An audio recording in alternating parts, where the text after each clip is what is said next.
악령의 권세를 여러분 아십니까? 악한 영의 권세. 무시무시한 악령인데 그리스도인에게는, 진실한 신자에게는 아무것도 아니라는 사실을 아시나요? 그리스도인에게는, 진실한 신자에게는 그까짓 악령이라는 사실을 믿습니까? 근데 그까짓 악령이 누구한테는 권세를 막 부려요. 누구한테는 막 힘을 발휘합니다. 누구한테 권세를 부리는 걸까요? 누구한테 악령이 힘을 발휘하는 걸까요? 하나님 앞에 그렇게 보잘것없는 악령인데 말이죠. 아무것도 아닌 악령인데 말이죠. 도대체 누구를 가지고 노는 겁니까? 누구를 가지고 논다 말씀이죠. 여호와의 영이 떠난 사람입니다. 여호와의 영이 떠난 사람에게 권세를 부리는 거예요. 여호와의 영이 떠난 사람에게 힘을 발휘하는 겁니다. 성령이 없는 사람을 가지고 노는 겁니다.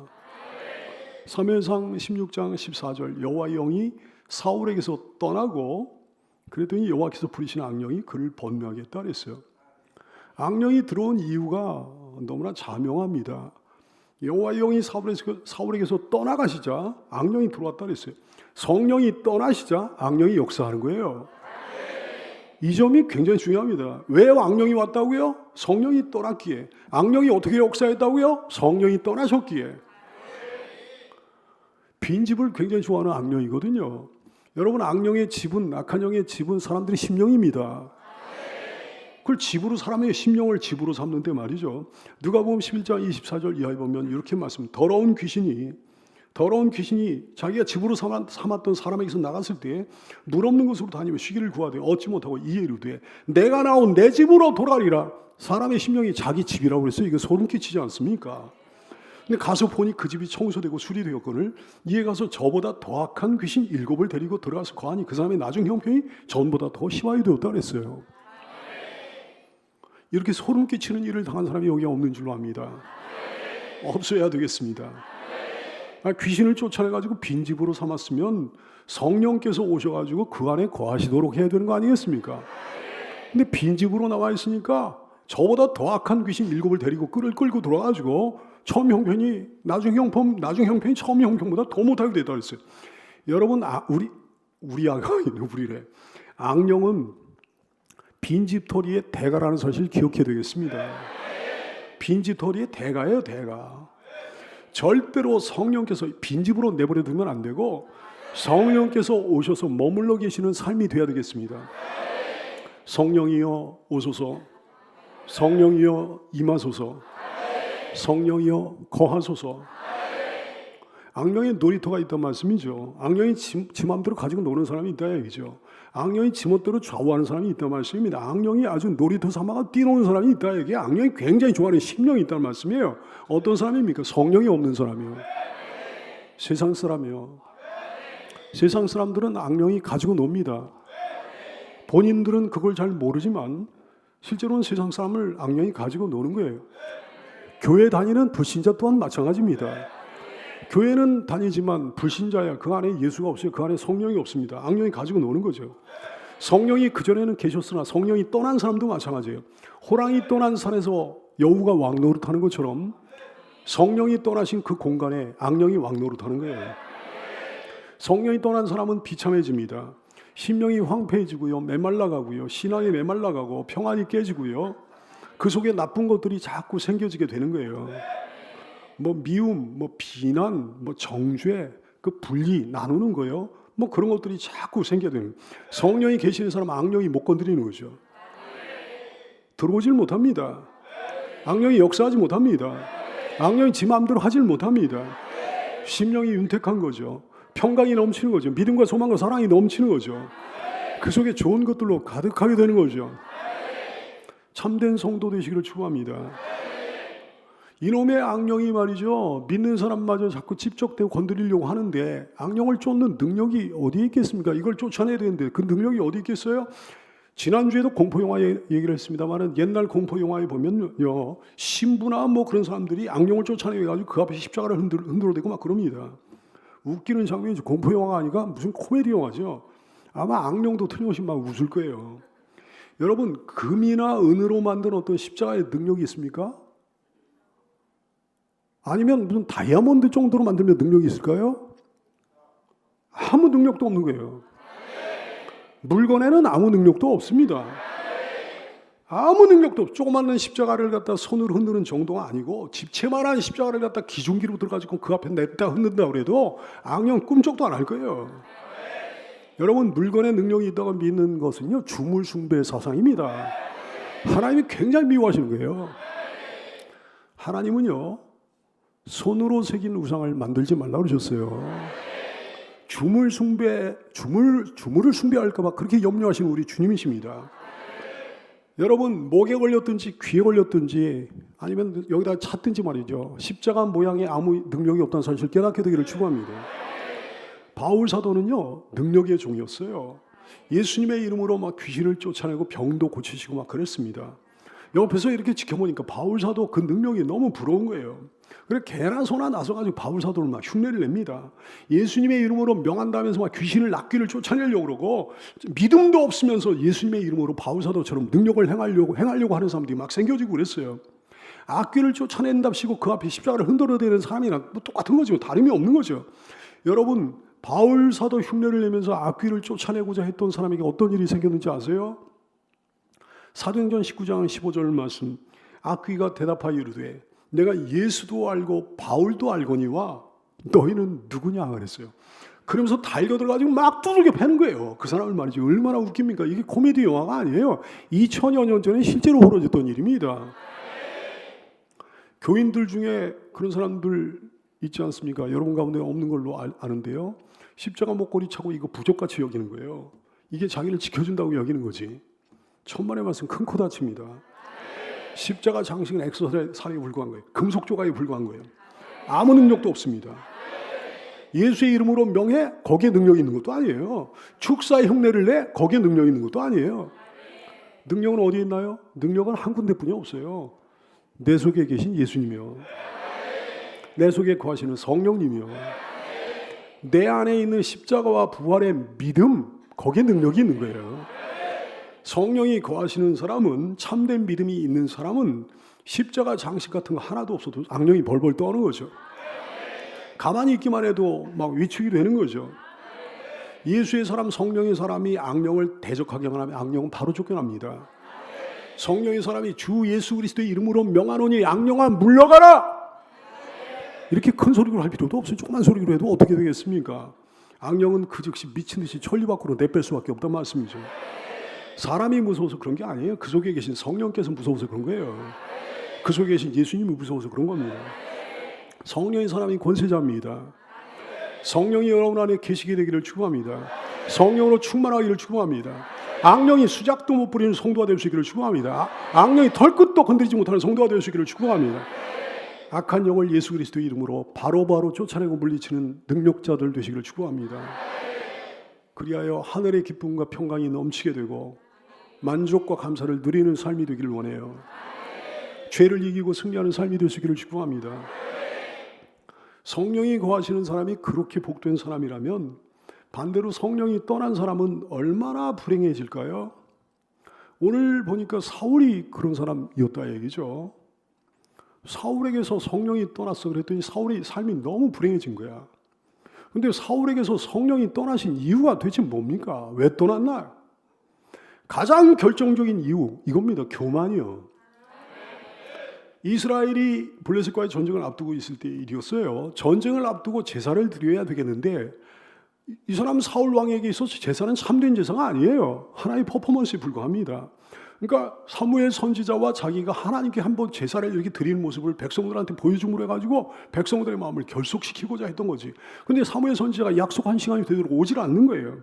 사울은 망령되게도 경망스럽게도 교만하게도 자기가 직접 제사를 집례합니다. 뒤늦게 도착한 사무엘 선지자가 책망을 하는 거예요. 사무엘상 13장 13절 이하의 말씀. 사무엘이 사울에게 이르되 왕이 망령되이 행하였도다.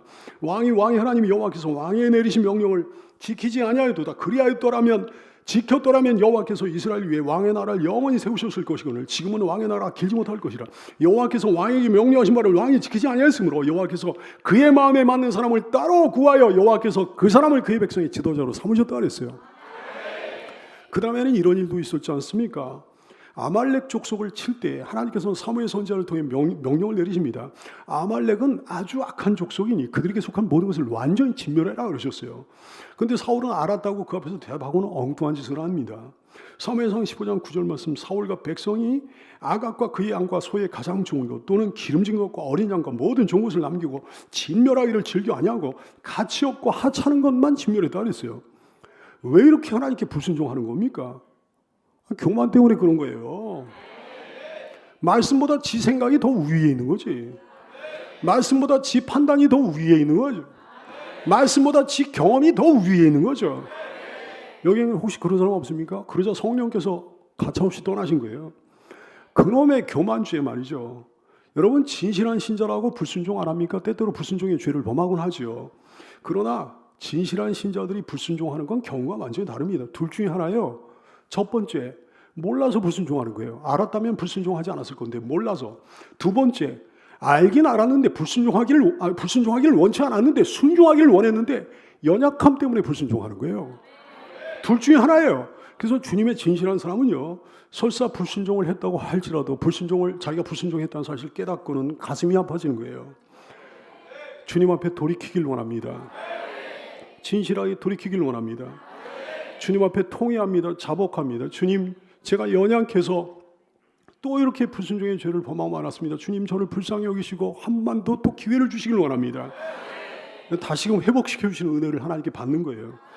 하나님은 그런 사람들을 결코 버리시는 법이 없다는 사실을 깨닫게 되기 바랍니다. 교만한 사람은 달라요. 교인들 가운데 교만을 버리지 못한 사람들이요, 절대 신앙생활 안으로 깊이 못 들어오는데 바리새인 같아지는 거지. 어떤 사람은 괜찮았는데 또 나중에 교만해지는 거예요. 그래 자기를 옳다 여기는 거예요. 자기가 지렛대가 되는 거예요. 자기가 판단의 어떤 자가 되는 거예요. 그래 비판합니다. 정죄합니다. 판단합니다. 자아가 강합니다. 자기 생각과 자기 판단, 자기 주관이 얼마나 강한지 말이죠. 그런 자에게서 성령이 떠나신다 말씀이죠. 반드시 교회 다녀도 소용없어요. 반드시 떠나십니다. 가차없이 떠나십니다. 교만한 자를 가장 미워하십니다. 교만죄는 가장 큰 죄, 절대 용서받지 못할 죄예요.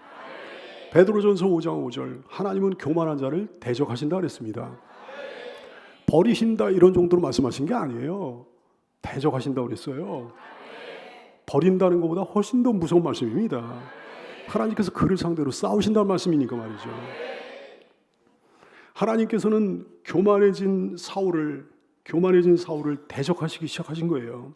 사무엘상 15장 11절, 내가 사울을 왕으로 세운 것을 후회하노니 그가 돌이켜서 나를 따르지 아니하며 내 명령을 행하지 아니하였음이라 했어요. 사무엘상 15장 23절, 이는 거역하는 것은 점치는 죄와 같고 점치는 죄가 얼마나 무서운 죄인데 완고한 것은, 교만한 것은, 고집스러운 것은 우상에게 절하는 죄와 같다 그랬어요. 우상에게 절하는 죄를 하나님이 얼마나 미워하시고 분노하시는데 왕이 여호와의 말씀 버렸으므로 여호와께서도 왕을 버려 왕이 되지 못하게 하셨나이다 그랬어요. 교만해진 신자는 신자가 아닙니다. 근데 본인은 그걸 모릅니다. 그래서 교회에 여전히 다닙니다. 사울은요, 자기가 하나님을 버렸다고 한 적이 한 번도 없었어요. 사울에게 신앙의 모양이 없었던 적은 한 번도 없었어요. 항상 신앙의 모양은 있었습니다. 항상 자기가 하나님을 섬긴다고 했었습니다. 근데 하나님은 그를 버리셨어요. 하나님은 그가 하나님을 버렸다고 여기신 거예요. 왜? 교만했으니까. 교만해졌으니까. 사랑하는 여러분, 교만한 사람은 답이 없습니다. 겸손하세요. 겸손하세요. 성령이 계신 증거가 그거예요. 그 속에 성령이 계신 증거, 그 증거가 있는 사람이 반드시 겸손하다 얘기해요. 겸손한 게 증거예요. 겸손하게 믿는 거, 겸손하게 순종하는 거 말이죠. 왜 겸손할 수밖에 없는 거니? 그 안에 하나님이 계신데 어떻게 겸손하지 않을 수가 있겠습니까? 하나님이 함께 하시는데, 하나님과 동행하는데 하나님 앞에서 어떻게 겸손하지 않을 수가 있겠어요? 하나님 옆에서 어떻게 겸손해지지 않을 수가 있겠냐 얘기해요. 하나님 앞에서 나는 아무것도 아니라는 사실을 알 수밖에 없는데 말이죠. 사랑하는 여러분, 겸손하게 믿는 거, 겸손하게 순종하는 거, 때로는 굉장히 약해 보이고 보잘것없어 보이고 없어 보이지만 사실은 가장 강한 거예요. 왜? 성령이 계시니까. 겸손한 믿음과 겸손한 순종으로 가장 강한 성도가 되시기를 축원합니다. 오늘 본문 사건을 보면 또 하나 이상한 점이 있습니다. 자, 보세요 여러분. 사울이 악령으로 인해서 번뇌의 고통을 당하자 사울의 신하들이 건의합니다. 사무엘상 16장 15절 이하의 말씀, 사울의 신하들이 사울에게 이르되 보소서, 하나님께서 부르신 악령이 사울왕 당신을 번뇌하게 하온즉 원하온데 우리 주께서는 당신 앞에서 보시는 신하들에게 명령하여 수금을 잘 탄 사람을 구하게 하소서. 하나님께서 부르시는 악령이 왕에 이를 때 그가 손으로 타면 왕이 나음을 입을 겁니다. 과연 음악에는 능력이 있습니다. 좋은 음악에는 좋은 능력이 있고 나쁜 음악에는 나쁜 능력이 있어요. 그래서 어떤 음악을 들으면 막 심령이 막 황폐해지고 막 그래요. 좋은 음악은요, 사람의 마음을 안정시켜주는 그런 음악도 있습니다. 마음에 평안을 주고 막 기쁨을 주고 그러니 마음을 상쾌하게 만들어주는 거지. 자, 그렇다면 좋은 음악에는 악령을 쫓아내는 능력도 있는 겁니까? 여러분 어떻게 생각합니까? 악령을 쫓아내는 능력도 있는 건가? 좋은 음악에는? 사무엘상 16장 23절 하나님께서 부르신 악령이 사울에게 이를 때 다윗이 수금을 들고 와서 손으로 연주를 한즉 사울이 상쾌하게 났고 악령이 거기서 떠나더라 그랬는데 음악 자체에 악령을 쫓아내는 능력이 있냐 말씀이에요. 대답은 이겁니다. 없습니다. 여러분 오늘 다윗의 음악은요 단순한 음악이 아니었습니다. 다윗의 음악은 찬양이었다고요. 하나님을 너무나 사랑하는 사람 다윗, 하나님께 사랑받는 사람 다윗은 하나님을 찬양하는 음악을 하던 사람이었단 말씀이죠. 하나님을 찬양하는 시편의 대부분을 지은 사람이에요. 주옥 같은 시편의 대부분을 지은 사람이에요. 다윗은 위대한 찬양 사역자였단 말씀입니다. 이 사람은 오늘 사울 앞에서 세상 음악을 연주한 게 아니었어요. 이 사람은 오늘 사울 왕 앞에서 하나님을 찬양하는 음악을 연주한 거예요. 찬양은 너무나 신비로운 영적 세계입니다. 진실한 찬양은 하나님께서 크게 기뻐 받으십니다. 듣는 사람에게 은혜가 됩니다. 찬양하는 사람에게 큰 기쁨이 넘치게 됩니다. 찬양을 통해 임재하시는 거지. 찬양을 통해 만나주시는 거지. 찬양을 통해 악령이 물러가고 성령이 역사하시는 역사가 일어나는 거죠. 그러므로 찬양을 통해 영과 육이 새로워지는 은혜를 누리게 되는 거예요. 찬양의 특별한 세계를 여러분 날마다 경험하게 되시길 축복합니다. 근데요, 나중에 가면 좀 이해할 수 없는 일이 벌어집니다. 사무엘상 18장 10절 이하의 말씀, 그 이튿날 하나님께서 부르신 악령이 사울에게 힘있게 내리매 그가 집안에서 정신없이 떠들어대므로 다윗이 평일과 같이 손으로 수금을 타는데 평일과 평소같이 찬양을 하는데 그때 사울의 손에 창이 있는지라 그가 스스로 이르기를 내가 다윗을 벽에 박으리라고 사울이 그 창을 던졌으나 다윗이 그 앞에서 2번 피했다 그랬어요. 아니 여전히 이때 다윗은 수금을 타고 있었습니다. 근데 악령이 떠나기는커녕 도리어 더 발광을 하네. 사울왕이요 다윗에 대한 살이가 일어나가지고 죽이려고 그러는 거예요. 2번씩이나 말이죠. 어떻게 된 일입니까? 이게 도대체 어떻게 된 일인가? 동일한 찬양 아닙니까? 동일한 찬양 사역자의 찬양 아닙니까? 동일한 사람 앞에서의 찬양 아닙니까? 근데 처음과는 달리 도리어 악령이 더 발광을 하면서 역효과가 일어나더라 이거지. 이게 도대체 어떻게 된 일이란 말인가? 선한 여러분 잘 들으시고 평생 기억하고 사세요. 찬양에 임하는 자의 태도와 마음가짐에 따라 큰 은혜를 누리게 될 수도 있고 반대로 형편이 더 나빠질 수도 있는 거예요. 오늘 본문에서는 사울 자기가 원하는 마음이었어요. 자기가 사모하는 마음이었어요. 17절 말씀 사울이 신하에게 이르되 나를 위하여 잘 탄 사람을 구하여 내게로 데려오라 그랬어요. 어쨌든 사울은 지금 찬양을 사모하는 마음이 열린 마음이에요. 찬양을 통해 치료되기를 자기가 치료받기를 원하는 마음이에요. 찬양 사역자 다윗에게 호감을 가진 상태입니다. 좋은 마음이었단 말씀이죠. 근데 나중에는 완전히 달라집니다. 다윗이 나중에 전쟁에 나가서 승리를 하게 되죠. 백성들에게 칭송을 받잖아요. 인기를 얻잖아요. 사무엘상 18장 7절 말씀 여인들이 뛰놀며 노래하여 이르되 사울이 죽인 자는 천천히요 다윗은 만만이로다 그러면서 막 칭송을 했어요. 그러자 그 얘기를 들은 다윗의 마음에 시기심이 막 일어나면서 다윗을 대하는 사울의 태도가 달라집니다. 8절 9절 말씀 사울이 그 말에 불쾌하여 심히 노하여 이르되 다윗에게는 만만을 돌리고 내게는 천천만 돌리니 그 다윗이 더 얻을 것이 나라 말고 무엇이겠느냐 정권 말고 왕권 말고 무엇이겠느냐. 그날 후로 사울이 다윗을 주목했다 그랬어요. 뭘로 주목하는 거예요? 이제 미움과 분노와 시기로 주목하는 거지. 그 사건 이후의 일들은 여러분 아시죠? 이전처럼 다윗이 그 앞에서 찬양을 하자 막 살이가 일어나가지고 죽이려고 그러는 거예요. 동일한 찬양이야. 동일한 찬양 사역자의 찬양이야. 근데요 그 찬양을 듣는 사람의 마음이 어떠한가에 따라 가지고 큰 은혜를 누리게 될 수도 있고 반대가 될 수도 있다는 사실을 깨닫게 되기를 축원합니다. 뭐 말씀은 안 그렇습니까? 말씀도 마찬가지지. 동일한 말씀 사역자의 말씀이에요. 동일한 말씀이에요. 동일한 사람이 그 말씀 듣는 거예요. 근데 그 사람이 상태가 안 좋으면요 동일한 말씀을 통해 그전에는 은혜를 받았는데 똑같은 말씀을 듣고 시험에 빠질 수도 있는 거예요. 정신 차리고 사모하십시오. 더 마음을 열고 더 사모하십시오. 여러분, 찬양하는 자기 앞에 찬양하는 사람 다윗을 사랑했을 때는 그 찬양이, 다윗의 찬양이 자기에게 너무너무 아름답게 역사했는데 그 사람을 미워하니까 그 찬양을 듣고 더 상태가 안 좋아진 거예요. 여러분, 말씀 전하는 이종을 사랑하게 되기를 축복합니다. 앞에서 찬양하는 사람도 더 사랑하게 되기를 축복합니다. 말씀에 더 집중하게 되기를 바라고 찬양에도 더 집중하게 되기를 축복합니다. 하나님이 영광 받으실 거예요. 말씀을 통해, 찬양을 통해 부어주시는 큰 은혜를 누리게 될 줄로 압니다. 악한 영이 역사해가지고 사울이 괴로워지고 이제 다윗이 스카웃돼가지고 그 앞에 찬양을 하고 악령이 물러가고 막 이런 일들이 벌어진 또 하나의 중요한 초점이 있습니다. 그 초점, 다윗입니다. 주목해 보길 원해요. 여기에 깊은 의미가 있습니다. 여러분 보세요. 하나님은 일찍이 교만해진 사울을 이미 내쳐버리시고 대신에 다윗을 택하신 바가 있습니다. 일찍이 다윗을 택하신 거예요. 사무엘상 16장 1절 여호와께서 사무엘에게 이르시되 내가 이미 사울을 버려 이스라엘 왕이 되지 못하게 하였거늘 네가 그를 위하여 언제까지 슬퍼하겠느냐. 너는 뿔에 기름을 채워가지고 가라. 내가 너를 베들레헴 사람 이새에게로 보내리니 이는 내가 이새의 아들 중에서 한 왕을, 다윗 왕을 얘기하는 거예요. 다윗을 이미 보았다고 그러셨어요. 다윗을 이미 선택하신 거예요. 근데 한 가지 곤란한 점이 있습니다. 하나님께서 새로 택하신 사람 다윗은요, 한 사람의 목동에 불과하다는 거예요. 그것도 아직 어린 목동이에요. 어린 양치기예요. 자기 양을 치고 있는 것도 아니야. 아버지의 양을 치는 힘없는 그런 청소년 양치기에 불과해요. 정치도 모릅니다. 왕궁 예절 그런 건 잘 몰라요. 군사적으로 위명을 떨친 적도 없습니다. 아직 사람들한테 인기를 얻은 적도 없어요. 물론 사울의 신하 중에 다윗에 대해서 익히 알고 있는 사람, 다윗에 대해서 이미 높이 평가하고 있는 사람도 있긴 있었습니다. 그러나 일반 백성들이 시골뜨기 다윗을 알아주긴 하나요? 그런 별볼일 없는 사람을 왕으로 옹립하겠습니까? 인정해 주겠습니까? 솔직히 말하면 인간적으로 볼 때, 상식적으로 볼 때 다윗이 왕이 된다는 건 불가능한 일이라 이거지. 그러면 어떻게 하겠냐 얘기예요. 하나님께서는 하나님 당신의 뜻을, 다윗을 선택하셔가지고 왕으로 세우시고자 하는 것이 당신의 뜻이었는데 그 당신의 뜻을 어떻게 이루시겠습니까? 사랑하는 여러분, 우리 하나님은요, 다윗을 왕으로 세우시되 어떤 신비스러운 기적으로 세우신 게 아닙니다. 우리 하나님이 하신 일은 늘 그렇습니다.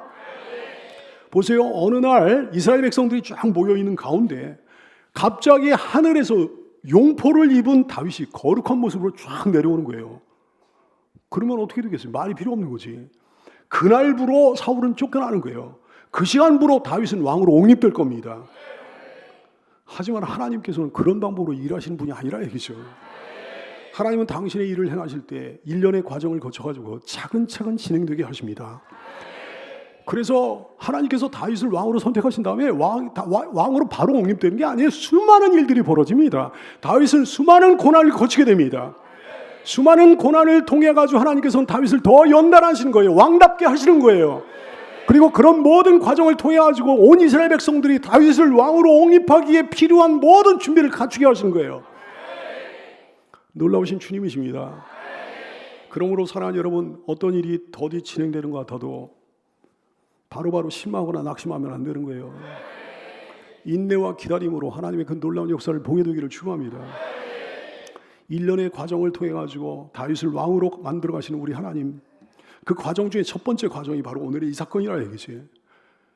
오늘 사건은 왜 벌어진 거라고요? 오늘 사건의 의미가 뭐라고요? 말할 것도 없이 다윗을 위한 우리 하나님의 배려입니다. 다윗을 왕으로 세우시기 위해 가지고 1년의 공작을 시작하신 거예요. 우선 악령으로 인해 가지고 사울에게 괴로움이 생기게 하십니다. 자연스럽게 사울의 신하들이 다윗을 추천하게 하십니다. 그 다음에는 다윗을 불러가지고 다윗의 찬양으로 인해 가지고 사울을 괴롭히던 악령이 떠나게 하십니다. 그렇게 되자 이제 다윗에게 길이 열리는 거예요. 사울의 총애를 받게 되는 거예요. 이스라엘 왕궁에 거하게 되는 거예요. 정치도 배웁니다. 왕궁 예절도 배웁니다. 왕의 수업을 시작하는 거죠. 그리고 그 다음에 한 사람의 용사로 전쟁에 나가가지고 조국을 위해 기여할 기회를 얻게 되는 거예요. 전쟁에 나가 전공을 올림으로 해가지고 국민들의 인기와 신망을 한 몸에 받게 되는 겁니다. 모든 것이 하나님의 시나리오라 얘기죠. 다윗을 위대한 왕으로 세우시고자 하는 하나님의 시나리오라 얘기죠. 그럼 여기서 악령은 뭡니까? 악령은 왜 태어난 거예요? 무슨 역할을 한 거예요? 조연 역할을 한 겁니다. 주인공 다윗을 위한 조연 역할 말이죠. 다윗을 위한 하나님의 완벽한 시나리오에 악한 조연 역할을 한 거예요. 약방의 감초같이 영화에 보면 악한 조연이 꼭 들어가지 않습니까? 그 악한 조연을 통해 가지고 선한 주연이 더 빛나지 않습니까? 하나님의 도구로 하나님께서 악령을 이용하신 거예요. 하나님의 사람 다윗이 왕으로 도약하는 데 있어가지고 하나님의 도구로 쓰임받은 겁니다. 하나님의 사람을 성공시키기 위한 도구로 쓰임받은 겁니다. 하나님의 뜻을 이루는데 도구로 이용하신 겁니다. 욥기에서도 그렇잖아요. 악령은, 사탄은 하나님의 허락을 받아가지고 욥을 괴롭힙니다. 굉장히 괴롭힙니다. 근데 그 결과가 어땠나요? 욥의 신앙은 더 다져집니다. 영적인 깊은 은혜를 체험하게 됩니다. 욥은 정금처럼 됐습니다. 할렐루야. 육적인 복도 이전보다 훨씬 더 큰 복을 받았습니다. 사탄은 결국 욥을 도와준 셈이에요. 욥의 인생의 시나리오에서도 악령은 욥을 위한 충실한 조연 역할, 악한 조연 역할을 감당한 셈이죠. 사랑하는 성도들이여, 악령마저도 하나님 당신의 자녀를 위한 도구로 사용하시는 우리 주님을 우리가 찬양하지 않을 수가 없습니다. 왜 그리스도인에게 힘이 없고 능력이 없는 겁니까? 이런 걸 잘 몰라서 그런 거예요. 모르면 힘과 능력을 상실해 버립니다. 아니, 그리스도인이 뭘 그렇게 두려워해요? 두려워할 게 따로 있지 뭐 악령을 두려워해요? 자기를 위한 도구를 두려워한다는 게 말이 됩니까? 두려워할 게 따로 있지. 여러분, 농부가 말이죠, 자기 밭을 갈기 위한 호미와 쟁기와 이런 걸 두려워하는 농부가 세상에 어디 있습니까? 트랙터를 두려워하는 농부가 세상에 어디 있냐 얘기예요. 두려워할 게 따로 있지, 주인공인 자신을 돋보이게 하기 위한 조연을 두려워하는 주연이 세상에 어딨냐 얘기예요. 다시 한번 강조합니다. 여러분을 세우시고 여러분을 키우시고 복 주시기 위한 도구로 악한 영들마저 사용하시는 우리 주님을 찬양합니다. 악령이 여러분을 절대로 못 건드린다는 사실을 알면 여러분 힘이 날 거예요. 용기가 날 거예요. 그렇죠? 근데 그 정도가 아니라 이제 여러분 오해하지 마세요. 그 정도가 아니에요. 단지 그 정도라면 못 건드려. 그 정도라면 우리는 악령과 상호 불가침 협정을 맺은 채로 팽팽한 긴장과 대립 상태로 인생을 보내게 될 거예요. 우리도 못 건드리고 걔네도 못 건드리고 그럼 휴전 상태로 인생을 보낼 거예요. 근데 그 정도가 아니라 이거지.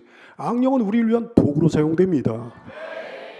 악령은 우리를 위한 하나님의 놀라운 시나리오, 완벽한 시나리오의 악한 조연에 불과합니다. 그러므로 디딤돌로 삼게 되기를 축원합니다. 악령이 주는 이런저런 고난 또한 여러분의 삶을 성공으로 이끌기 위한 하나님의 도구로 디딤돌로 사용하시는 우리 하나님을 신뢰하는 여러분 되시기를 축원합니다. 사랑하는 여러분의 삶이 전능자여 모사이신 좋으신 하나님의 완벽한 시나리오 안에 여러분의 삶이 있다는 사실을 기억하고 살게 되기를 원해요. 그 시나리오는요 이미 정해져 있는데 100% 하나님 자녀의 해피엔딩으로 끝난다는 사실을 기억하게 되길 바랍니다. 그러므로 지금 잘 안 풀리는 것 같아도 실망하지 말아야 되는 거예요. 지금 어떤 문제가 있어도 낙심하지 말아야 되는 거예요. 지금 힘들어도 다운되면 안 되는 거예요. 두려워하지 말게 되기를, 불안에 떨지 말게 되기를 축원합니다. 무슨 시나리오든지 그렇잖아요. 여러분 영화 좀 보셨나요? 처음부터 잘 되고 계속 잘 되고 끝까지 잘 되는 영화 세상에 어디 있습니까? 반전 없는 시나리오가 세상에 어디 있냐 얘기예요. 하나님의 반전을 기대하는 성도가 되시기를 축복합니다. 그것이 하나님의 계획이니까요. 우리에게 향하신 여호와의 계획하심이 놀랍고 놀랍다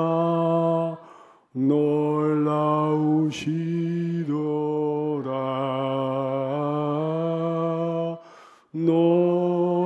놀랍고 놀랍다 놀라우시도다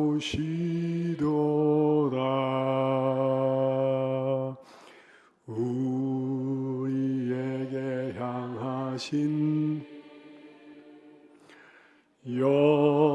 여호와의 계획하심이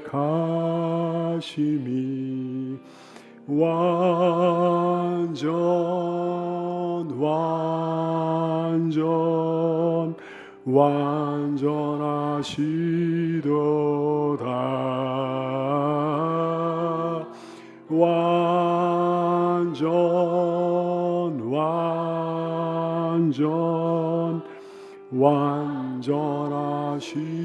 완전하시도다. 담대하고 평안하기를 축원합니다. 하나님 기대하고 소망하게 되기를, 어깨를 펴고 힘을 내게 되기를. 혹시 이런저런 문제를 통해 악령이 여러분 괴롭힙니까? 혹시 여러분의 삶에 어떤 어려움을 주고 있습니까? 하나님께서 그 악령마저 도구로 쓰셔서 나에게 어떤 복을 주려고 그러시나, 어떤 시나리오를 준비해 놓으셨나, 어떤 반전의 역사를 준비해 놓으셨나, 기대감을 갖게 되기를 축원합니다. 완벽한 시나리오를 구성해 놓으시고 한치의 오차도 없이 그 시나리오대로 운영하시는 우리 주님을 바라보게 되기를 원해요. 여러분을 빛나는 선한 주연으로 캐스팅하셔가지고 세우시고, 한편으로는 어떤 악령들을 여러분의 삶을 빛나게 하기 위한 악한 조연으로 발탁해 놓으셔가지고 그 모든 것들을 써가시는 하나님을 신뢰하게 되기를 원합니다. 그 모든 일들이 여러분을 향한 주님의 놀라운 계획 아래 벌어지는 필수 불가결의 사건이라는 사실을 기억하게 되기를. 그러므로 설사 괴로움이 있을지라도, 설사 이런저런 아픔과 고통이 있을지라도, 시련이 있을지라도 여러분을 향하는 우리 하나님의 선한 계획, 그 놀라운 시나리오가 반드시 그대로 이루어지게 될 줄을 믿고, 그 완벽한 시나리오 믿고 다시 한번 힘을 내는 성도가 될 수 있기를 예수님의 이름으로 축원합니다.